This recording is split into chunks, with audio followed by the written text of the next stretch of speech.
Cyber স্পেসে নারীরা অনেক বেশি হ্যারাসমেন্টের শিকার হচ্ছেন এবং আমরা কিন্তু পরশুদিন যে প্রেস ব্রিফিংটি করেছিলাম বিকেল 5টায় মধুতে, আমরা কিন্তু সেখানেও বলেছি যে বিশ্ববিদ্যালয় প্রশাসনকে ঢাকা মেট্রোপলিটন সাইবার ইউনিটের সাথে কথা বলে একটি সাইবার সিকিউরিটি সেল যত দ্রুত সম্ভব এটি তৈরি করতে হবে।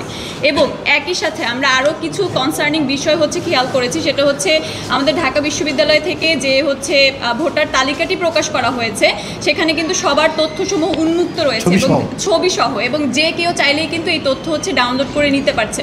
তো এইখানে একটা নিরাপত্তা ঝুঁকি তৈরি হয়েছে এবং একই সাথে আমাদের যেই সকল আপুরা অনেক বেশি পর্দা মেনটেন করেন তারাও কিন্তু এই ব্যাপারটাতে গুরুতর আপত্তি জানিয়েছেন। এবং আমরা স্যারের সাথে কথা বলেছি, স্যার আমাদেরকে বলেছেন যে ওয়েবসাইটটি ওনারা আপাতত বন্ধ রেখেছেন এবং এই ওয়েবসাইটটিতে এখন কেউ ঢুকতে পারছে না বা ডাউনলোড করতে পারছে না তথ্যগুলো।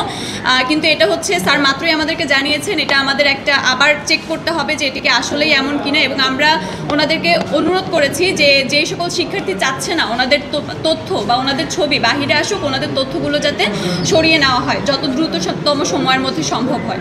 আরেকটা বিষয় আপনারা জানেন, সেটা শেষ পয়েন্ট আমরা যোগ করি যে ঢাকা বিশ্ববিদ্যালয়ে কিন্তু প্রায় অর্ধেকের মতো শিক্ষার্থী অনাবাসিক। তো অনাবাসিক শিক্ষার্থীরা যাতায়াতের খাতে যে পরিবহন ব্যবহার করে সেই পরিবহনটা কিন্তু খুবই অপ্রতুল বা খুবই কম। তো নির্বাচনের দিন আমাদের প্যানেলের পক্ষ থেকে আমরা দাবি জানিয়েছি যাতে দ্বিগুণ বা তিনগুণ ট্রিপ সংখ্যা বৃদ্ধি করে অনাবাসিক শিক্ষার্থীদের এই ক্যাম্পাসে ভোট দিতে আসার এবং বাসায় নির্বিঘ্নে যাওয়ার সুযোগ করে দেওয়া হয়।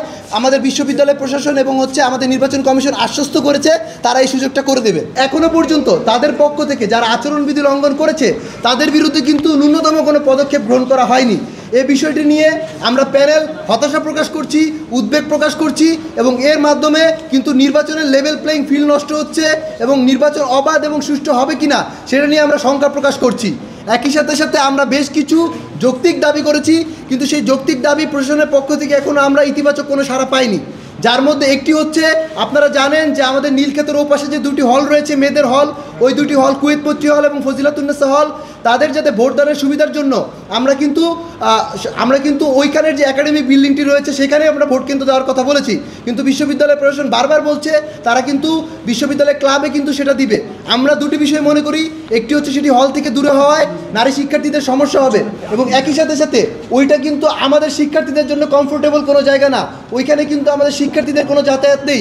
সুতরাং ওই জায়গাটি ভোট কেন্দ্র নিয়ে আমাদের কিন্তু তুমুল আপত্তি রয়েছে এবং আমরা প্রশাসনকে একই সাথে জানিয়েছি।